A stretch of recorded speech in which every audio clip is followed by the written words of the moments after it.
Hello viewers, আপনারা দেখছেন জাতা। জাতা দিয়ে ডাল ভাঙার বিষয়টি ছিল গ্রামীণ ঐতিহ্যের একটি অংশ। এটি এখন প্রায় বিলুপ্তির পথে, তবে এর ব্যবহার ও পদ্ধতি খুবই সহজ এবং পরিবেশ বান্ধব ছিল। জাতা হলো প্রধানত পাথর দিয়ে তৈরি একটি হাতে চালানো যন্ত্র। এর দুটি প্রধান অংশ থাকে। নিচের অংশ স্থির পাথর, এটি সাধারণত বড় এবং স্থির থাকে। উপরের অংশ ঘূর্ণায়মান পাথর, এটি কিছুটা ছোট এবং এতে একটি হাতল থাকে।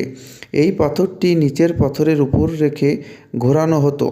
উপরের পাথরের মাঝখানে একটি গর্ত থাকে, সেই গর্ত দিয়ে কাঁচা ডাল ধীরে ধীরে ভেতরে দেওয়া হতো।